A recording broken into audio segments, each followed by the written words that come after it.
నారా చంద్రబాబు నాయుడు గారి యొక్క జాతకాన్ని ఇప్పటికే చాలా వేదికల మీద నేను చెప్పి ఉన్న వారి యొక్క జన్మ నక్షత్రాన్ని బట్టి రకరకాలైనటువంటి వ్యత్యాసాలు ఉన్న ప్రశ్నాశాస్త్రాన్ని అనుసరించి నేను చెప్పేటువంటి మాట వారిది హస్త నక్షత్రం.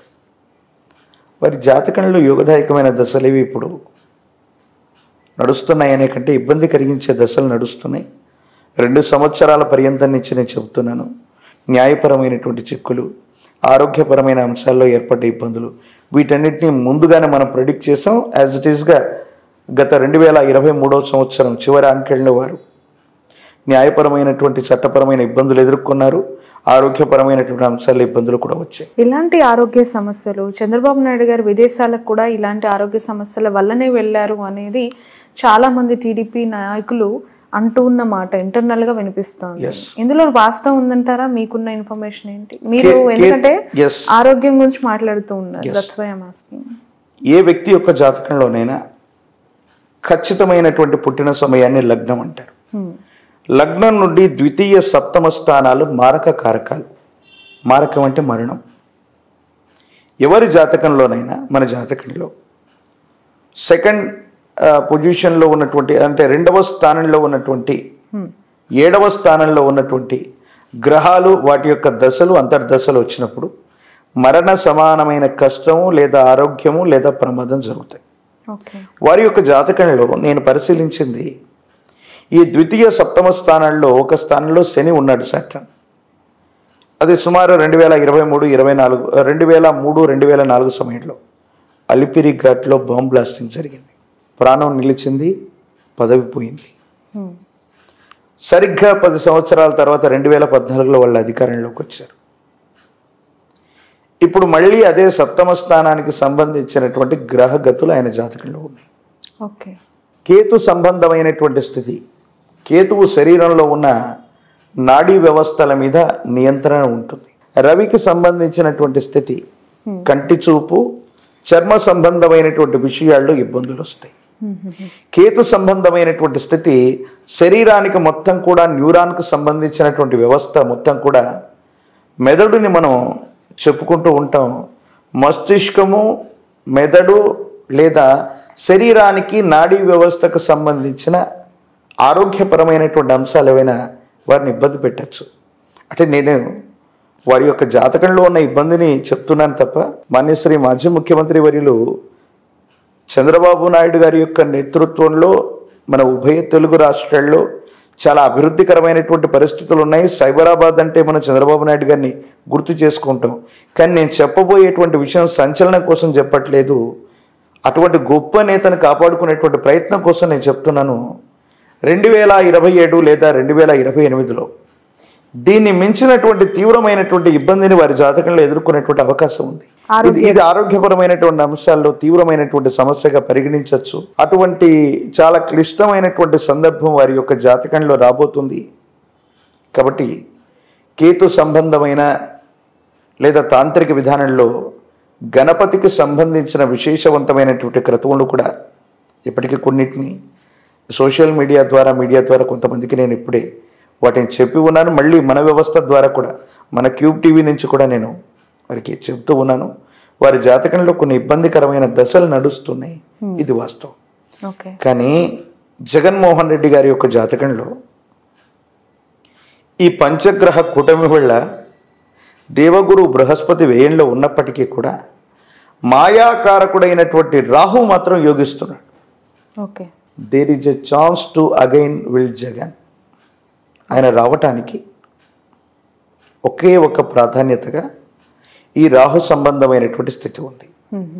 ఒకవేళ జ్యోతిష్యపరమైనటువంటి పరిభాషలో శ్రవణ నక్షత్ర జాతకులైనటువంటి పవన్ కళ్యాణ్ గారు, చంద్రబాబు నాయుడు గారు, జగన్మోహన్ రెడ్డి గారి యొక్క జాతకాలను అన్నీ పరిశీలించి ఏ విధమైనటువంటి పరిస్థితులు ఉన్నాయని మనం అంచనా వేస్తే వై నాట్ 175 అని ముందుకు వెళుతున్నటువంటి జగన్మోహన్ రెడ్డి గారికి 175 స్థానాలు వచ్చేటువంటి స్థితిగతి కానీ గతంతో పోల్చినటువంటి మెజారిటీ వచ్చే పరిస్థితులు కానీ 100కు 100% లేవు. కనీసం బోటాబోటీ మెజారిటీతో తమ ప్రభుత్వం గద్దెనెక్కటం కూడా కష్టంగా ఉన్న సందర్భం ఇది. ఇప్పటికే చాలా సర్వే సంస్థలు అవ్వచ్చు, ఆ ఎన్నికలు జరిగినటువంటి తీరవచ్చు వైసీపీకి అంత అనుకూలంగా లేవనే ఇండికేషన్స్ మనం చూస్తూ ఉన్నాం. అలాగని టీడీపీ కూడా బలంగా లేదన్నటువంటి వాదనలు కూడా ఉన్నాయి. కానీ శాసనం విషయానికి వస్తే మాత్రం తెలుగుదేశం పార్టీ మరియు వైఎస్ఆర్ కాంగ్రెస్ వీళ్ళిద్దరికి కూడా సమానమైన స్థానాలు వచ్చినా ఆశ్చర్యపోనక్కర్లేదు. అంత టఫ్ సిచ్యువేషన్. 70 స్థానాలకు అటు ఇటుగా, 70 నుండి 80 స్థానాలకు అటు ఇటుగా తెలుగుదేశం పార్టీ ఉంటుందంటారా ప్రజల యొక్క? దట్టు ఏపీ గురించి మాట్లాడుతున్నాం. They are very clear on what they want. And ప్రతి ఒక్కరు కూడా ఇప్పుడు గత ఎన్నికల ఒకసారి ఆ పోలింగ్ పర్సెప్షన్స్ మనం చూస్తే కనుక వాళ్ళు ఇవ్వాల్సిన మెజారిటీ చాలా గట్టిగానే ఇచ్చారు తీర్పు. ఎప్పుడు కూడా చంద్రబాబు గారికి ఇచ్చినా, జగన్ గారికి ఇచ్చినా, ఎవరికి ఇచ్చినా కూడా 2009 ఎన్నికల్లో మహాకూటమి ఏర్పడ్డటువంటి సందర్భంలో తెలుగుదేశం, టీఆర్ఎస్, కమ్యూనిస్టు పార్టీలు కొన్ని, ప్రజారాజ్యం మరోవైపు ఇవన్నీ కలిసి పోటీ చేసిన సందర్భంలో బోటాబోటీ కనీస మెజారిటీతోనే వైఎస్ రాజశేఖర రెడ్డి గారు మళ్ళీ గవర్నమెంట్లోకి వచ్చిన సంగతి మనకు తెలుసు. ఇప్పుడు అదే రిపీట్ అవ్వచ్చా?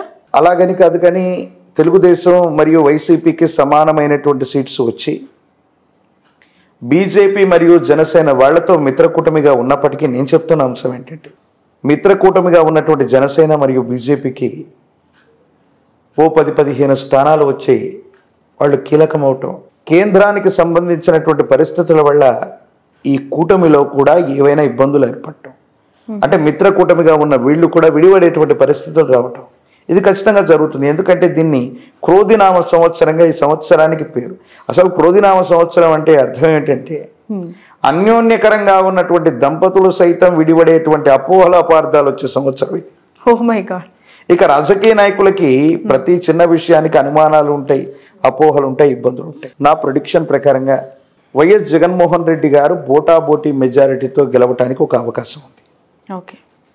ఒకవేళ ఈ పంచగ్రహ కూటమిలో ఈ స్థితిగతుల వల్ల అది సాధ్యపడట్లేదు అంటే కూటమిలో ఉన్నటువంటి ఇతరత్ర అన్ని జాతకాలు పరిశీలిస్తే శ్రవణ నక్షత్రం మకర రాశిలో ఉన్నటువంటి పవన్ కళ్యాణ్ గారి యొక్క జాతకంలో రాజయోగం ఉంది. అమాత్యుడు మంత్రి, అది కేంద్ర స్థాయి మంత్రియా అమాత్యుడా, ఆ స్థాయికి ఆయన వెళ్ళగలిగినటువంటి స్థితిగతులు అయితే సుస్పష్టంగా కనపడుతూ ఉన్నాయి. అది వెంటనే సమీపమైన భవిష్యత్తులో, ఈ రోజుని కాదు కానీ సమీప భవిష్యత్తులో ఎప్పుడైనా కూడా అది జరిగేటువంటి సంభావ్యత ఉంది. ఆ విధంగానైతే ఉంది. నేను అనుకోవటం తప్పనిసరిగా వైఎస్ జగన్మోహన్ రెడ్డి గారి యొక్క జాతకంలోని దేవగురువు అయినటువంటి బృహస్పతి బలం లేకపోవటం వల్ల ఇన్ని రకాలైన ఇబ్బందుల్ని, ఈ సమస్యలని ఎదుర్కొంటూ ఉన్నారు. 175కు 175 స్థానాలని కానీ, గతంలో వచ్చిన 151 ప్లస్ మిగతా వాళ్ళు కానీ ఈ సంఖ్యను చేరుకోవటం అన్నటువంటిది దాదాపు అసాధ్యం. మాన్యశ్రీ ముఖ్యమంత్రి వర్యులు గతం కంటే ఎక్కువ స్థానాలని మనం గెలవబోతున్నట్టుగా వారు చెప్పారు. కానీ జ్యోతిష్యపరమైనటువంటి పరిభాషతో సహా దేశ కాలమాన పరిస్థితులను బట్టి చూస్తే అంత సానుకూలవంతమైనటువంటి స్థితిగతి వచ్చేటువంటి పరిస్థితి కనిపించట్లేదు. ఎవరు గెలిచినా ప్రతిపక్షంలో ఉన్న వాళ్ళకి 80 సీట్లు, అధికార పక్షంలో ఉన్నటువంటి వాళ్లకు 90 లేదా 90 స్థానాల పైన అన్నట్టుగానే ఈ పరిస్థితి ఉండబోతుంది. అక్కడ ప్రతిపక్షం, అధికార పక్షం ఏవైనా కూడా సమానంగా ఉండేటువంటి పరిస్థితులతో పాటు ఇది కేవలం 3 లేదా 3 సంవత్సరాలకు పైబడ్డ కాలం మాత్రమే ఈ ప్రభుత్వ వ్యవస్థలు ఉండబోతున్నాయి. ఇది కూడా జరగబోతోంది. ఓకే, అంటే మామూలుగా 5 ఏళ్ళు కదా ఏ ప్రభుత్వం అయినా కూడా, మీరేంటి 3-3.5 ఏళ్ళు అంటున్నారు, ఎలా? అంటే రాబోయేటువంటి సంవత్సరాలకు సంబంధించినటువంటి గ్రహ గోచార పరిస్థితుల్ని ఒకవైపు తీసుకున్న దేశంలో జరిగేటువంటి మరికొన్ని మార్పులు చూస్తే 1 నేషన్ 1 ఎలక్షన్, ఎస్ ఎగ్జాక్ట్లీ అది కూడా అయి ఉండొచ్చు. 1 నేషన్ 1 ఎలక్షన్లో రాబోయే 2.5 సంవత్సరానికే మళ్ళీ ఎన్నికలు వచ్చేటువంటి అవకాశం కూడా తప్పకుండా ఉంటుంది. ప్రత్యేకించి జగన్మోహన్ రెడ్డి గారి యొక్క జాతకం, ఇందాక మనం చెప్పుకున్నటువంటి నారా చంద్రబాబు నాయుడు గారి యొక్క జాతకంలో ఖచ్చితంగా 3 ఏళ్లలో కొన్ని ఇలాంటి ఇబ్బందులు, ప్రత్యేకించి చంద్రబాబు నాయుడు గారి యొక్క జాతకంలో చాలా ఇబ్బందికరమైనటువంటి స్థితిగతులు, ఒకవేళ వారి నేతృత్వంలో ప్రభుత్వం ఏర్పడకపోయినా ఒక అస్థిరమైనటువంటి స్థితిగతి ఏర్పడడానికి కమింగ్ 3 yearsలో ఎవరి వల్ల ఇష్యూస్ జరగవచ్చు అంటారు? కూటమికి సంబంధించినటువంటి పరిస్థితుల్లో చంద్రబాబు నాయుడు గారి యొక్క జాతకంలో ఉన్నటువంటి ఆరోగ్యపరమైనటువంటి అంశాలు, ఇతరత్ర స్థితిగతుల వల్ల వాళ్ళు కనుక వాళ్ళ యొక్క పార్టీ కావచ్చు, వాళ్ళకు సంబంధించిన వ్యవస్థ కావచ్చు, వేరొక వ్యక్తిని అధ్యక్షుడిగా ప్రకటించటం వల్ల చంద్రబాబు నాయుడు గారు లేదా తెలుగుదేశం పార్టీ వాళ్ళే వాళ్ళు తీసుకున్నటువంటి నిర్ణయాన్ని మిగతా కూటమిలో ఉన్నటువంటి వ్యక్తులు హర్షించకపోవటం వల్ల వాళ్ళ మధ్య ఇబ్బంది ఏర్పడేటువంటి అవకాశం ఉంది. ప్రత్యేకించి బ్రహ్మంగారి కాలజ్ఞానంలో ఒక గొప్ప మాట ఉంటుంది. 2 అక్షరముల పేరున్నవాడు దేశాన్ని పెక్కేండ్లు పరిపాలించారు. పండిత్ జవహర్లాల్ నెహ్రూ గారు 2 అక్షరాలు. వారు 16 సంవత్సరాల పాటు నిర్విరామంగా వారు ప్రధానమంత్రిగా ఉన్నారు. నరేంద్రనాథ్ మోదీ, వారి వ్యవహారిక నామం మోదీ, వారు 3 పర్యాయాలు ముఖ్యమంత్రిగా గుజరాత్కు చేశారు.